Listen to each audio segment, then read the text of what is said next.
Hi everyone, my name is Melissa Morris and I am going to teach you how to paint and draw. So I really like to get into the nitty-gritty of things, and I'm not just going to teach you how to draw specific things like birds or butterflies or how to draw a cat, but rather I'm going to teach you the concepts and the theories that will help you paint and draw anything. So let's get started. So first, one of the main things is your tools. So today I just have a little piece of vine charcoal. You can get this at an art store or your local craft store. And this is actually a piece of wood that has been fired and then taken out of the fire and cooled before it actually turns to just ash. Now when I get a nice new piece, I just break it in half just so that I have a manageable piece. And then the thing you want to know about the charcoal, or this is vine charcoal, is that it's a very loose and soft material. So when you make a line, it's not going to stay, it's going to loosen up and not be permanent, which is really good for experiments and also for learning. So now let's get started. I just have a nice clean piece of paper. And again, it doesn't really matter. You don't have to worry about being perfect. Rather, we're learning. And so I have this leaf here. Now, a lot of people will say just in their tutorials how to draw a leaf. So they'll say, you know, start with a shape and maybe draw the outline and then the center, and then you have this sort of symbol, a symbol for a leaf. But it's not specifically this leaf. So one of the things that we do in art is this thing called a gesture. A gesture is simply the overall shape, the overall movement of the shape, and capturing the whole thing all at once. So for me, capturing this shape would just simply be just putting my tool down and just quickly and simply grabbing this shape. Now, of course, it doesn't look exactly like it, but me making this movement, me thinking about how this shape exists in space, is actually teaching me about this object. Now, you can see it is starting to resemble the shape. This is the gesture of the shape. Now, the other thing that you want to think about is the structure of an object. So when you look at something, you want to imagine that you can sort of define or see the center line. And this is not arbitrary. I'm not creating this center line out of nowhere. I'm referring back to this shape. So I might even, let's start talking about measuring. So just thinking about where it starts and where it stops, that center line. Now it's nice to always figure out where the longest part is and where the widest part is. So again, I'm just gonna move this over slightly, move this over. So we have the longest part of this object, and then let's now go for the widest. So just suggest the widest part, and this could be any object, and this is a more two-dimensional shape. As we continue these videos, we'll talk more and more about three-dimensional shapes and forms. So just imagining where the widest part is and also the longest part. And then there's this thing called a contour line, the line that goes around the edge. And the point of a contour line is to not just imagine or create the symbol of the leaf, but really feel like as if you're touching your tool to the piece. So for example, I'm going to go along and I'm not going to invent what I see. Rather, I'm going to interpret and really feel as though I'm touching this object. So you can see this little dip in the leaf shape goes around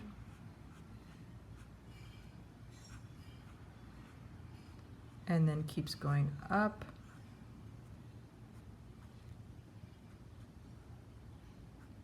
And there's a little point.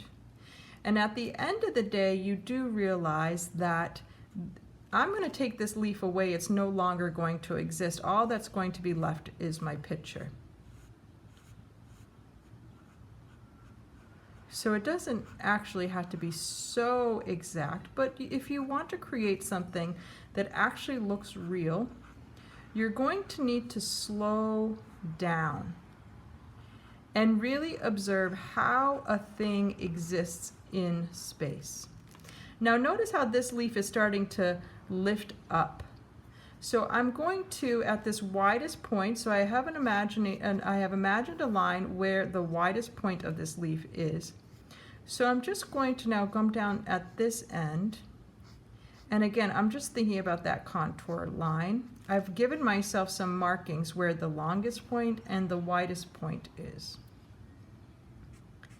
And maybe I'll start to move around so that I'm not getting lost in small details. Rather, I'm thinking about the whole piece. Notice that the center of this stem is wider towards the bottom, so I might even add that detail, that it gets wider. Again, this is just going to wipe away. It's really just so that you can start to think out loud, I like to say. And so this little leaflet, it actually curves over to the side, and then it has this element, and then it starts to lift up. And then you see these veins here. And I'm not going to just make a symbol of what I think a leaf should look like. I'm really going to look at where the lines are on the piece. I'm going to observe what I see and try to record it.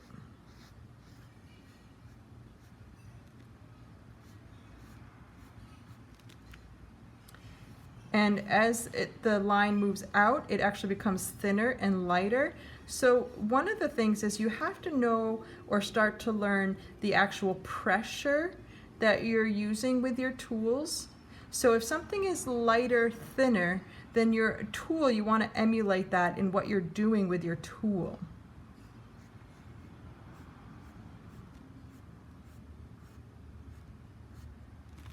So now this gets a little wider here, so I'm going to go a little wider, and it starts to lift up into this area.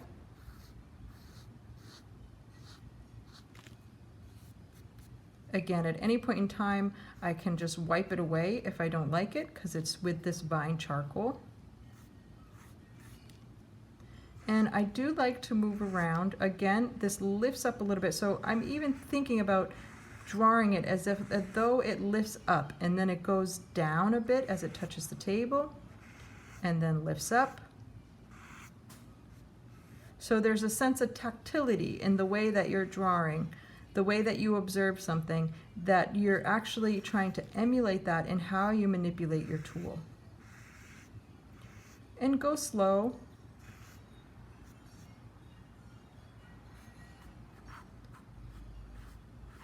Take a deep breath and relax. It doesn't have to be perfect. At the end of the day, you're going to take your object away, or your photo.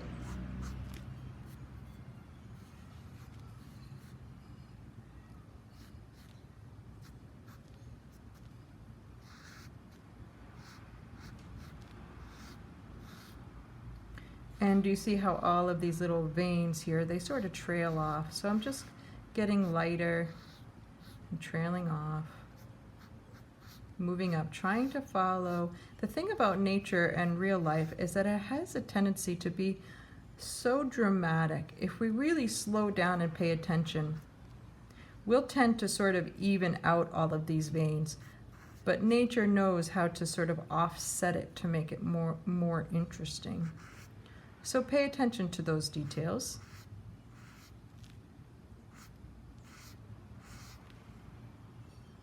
Again, just lifting this up. Now this comes over a little bit, so I'm going to actually bring the line so that as if it's curling over. You can see this line here is now starting to twirl or turn upwards.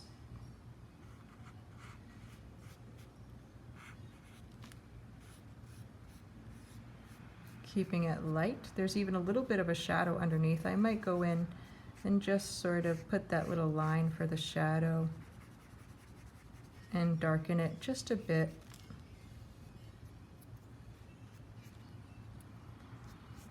And then what's also nice with this fine charcoal, it's so light, you can see I can just wipe away the lines.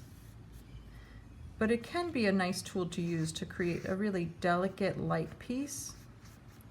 And again, it makes it so that nothing is really sort of sentimental or stuck in stone. It's really, this fine charcoal is really a tool for you to be able to start thinking out loud and learning how to draw. So again, just going along. Another thing in art that we want to think about is the line quality. So I'm giving all of these little slight brush strokes, I call them, or line strokes, just going very slowly. But you can have a timid line and you can have a more confident line. Sort of play with that, going back and forth. If I just go very timidly and slow, it's going to have much different type or quality line than if I go really fast or loose. Again, so just playing with following the lines, taking my time. At some point I kind of got lost in where the leaf was starting and stopping. Oh, and now if I even look closer, there's a little rounded line, and actually that's quite long and thin, and I've got it kind of fat here. So this is the point. You used to go in. Adjusting is a huge part of drawing, not being so strict that you don't allow it to change or to transform into what it is. And as we continue through this series and we develop more and more skills, you'll learn that some of these things that we talk about in actual drawing from life are basis or the bricks to creating abstract work. So I do teach abstract painting. I've been teaching that for over 10 years. And sometimes I have students that come to me that have never learned how to draw. And they are years behind the students that do know how to draw. There are different concepts and ideas and theories that you learn in drawing, in observing from life, just this idea of quality of line, of slowing down, the characteristic of a line. So that's looking pretty hot. Again, just taking my time and really following through to build this leaf shape. Again, we have this leaf shape that kind of curls up, and then I want to, now I've drawn the lines on the inside here. I have not drawn the outside of the leaf shape. So I'm just going to go along now and sort of capture and grab that contour line, that line that runs on the edge. And I'm not just drawing it arbitrarily, I am literally pretending that my tool is touching the edge of that object, and I'm marking it and marking my experience of observing that onto the page.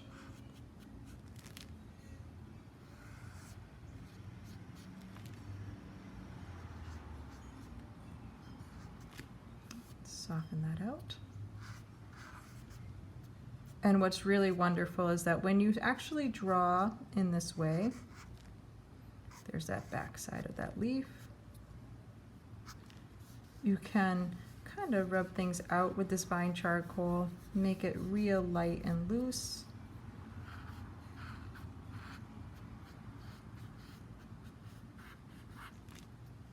So that's looking pretty hot. Now what gets really exciting, so now I have the basis of this leaf you see here. Now what I can do is go in with an eraser now. So let's see if I have an eraser in my toolbox here. So I have a bunch of toolboxes, and you should also have a toolbox for your materials to store your things in. So let's see what I have here. Ooh, I have a funky black eraser. So let's try that. This little basics. I have no idea where this came from. Hopefully it will work. All right, so now what I can do is, do you see how this line is lighter? Now I can go in and use my eraser as a drawing tool. And I'm actually going to take an X-Acto knife and I'm going to cut it like so, so that I have more of a point to play with. You can use either one, more of a point. And now I can use this as a drawing tool. So it's not always about adding with your charcoal pencils or markers. Sometimes it's about subtracting. So now I can go in here and nice and neatly sort of draw that lighter line. And I can go along and now draw some of these other lines that are lighter.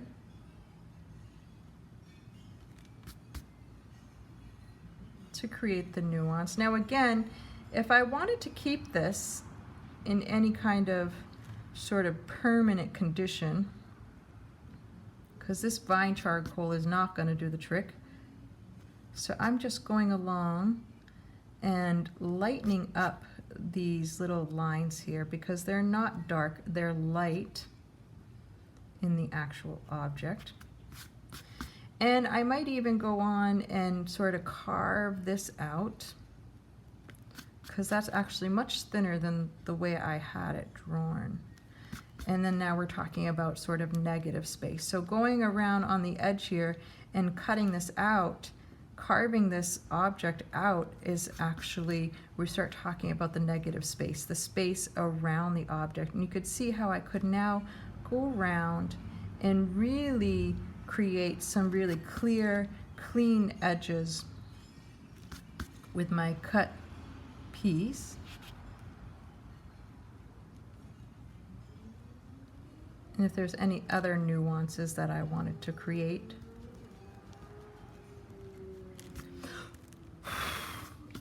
So I'm just blowing it away, and this was actually lighter than I had drawn it.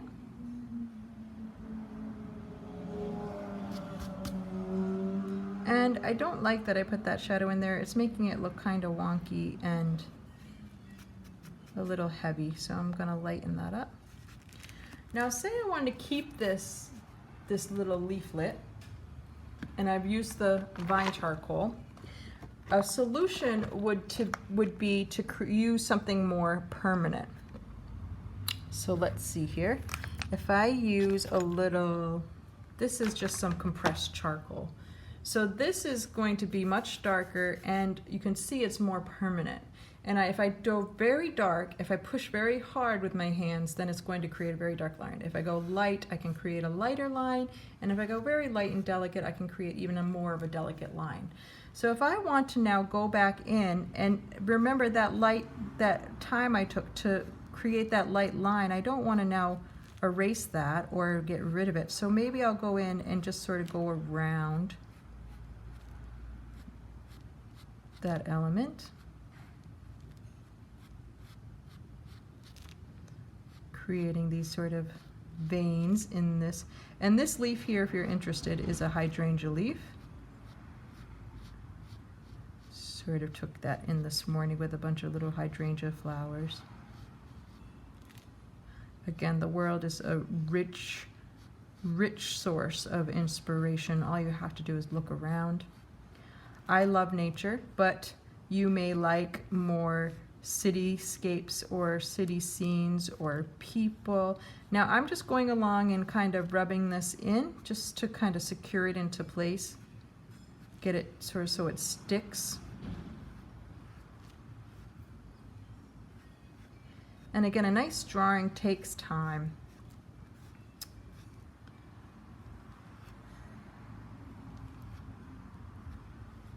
especially if you want the details. Now you could have left it in the very beginning, we did the gesture. You could have left it at the gesture, and that could have been an abstract sort of suggestion of a leaf. You wouldn't have to go into this detail. Now I have gone a little bit too thick here in my over drawing. So again, you can always sort of erase or soften. I'm just going to lightly sort of bring this mark around the edge just to solidify it and give it just that darkness. I'm also going to leave some space and air in between the marks.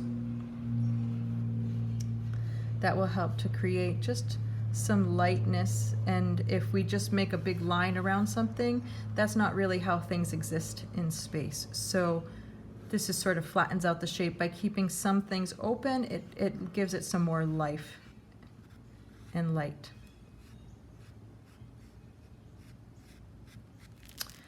And this is looking pretty good. You may have one of these sort of fancy rubbing tools, and you might go in and just soften some of these lines. You can use it as another way to draw, to run this tool over your marks.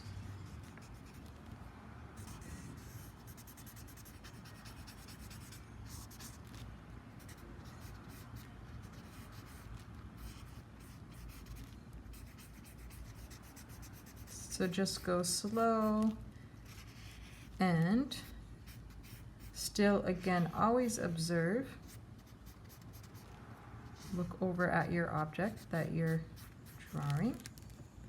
Then I might go back in and just lighten up some of these darker lines, just because it doesn't exist like that.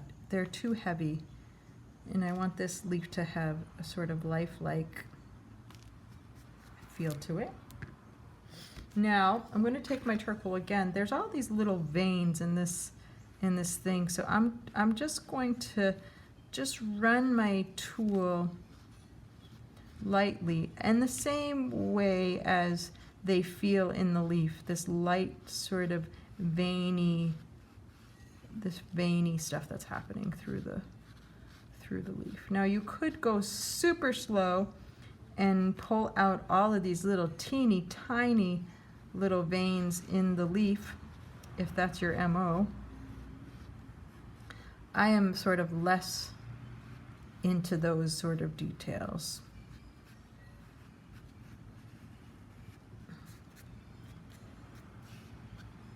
And again, at the end of the day, this leaf disappears, and all that you're left in your drawing is your marks.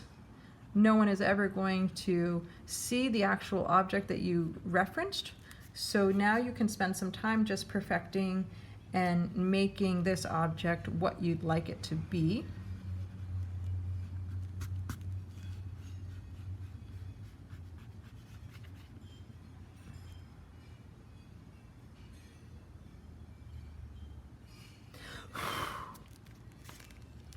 So there we go. One of our first lessons, Drawing 101. See you next time.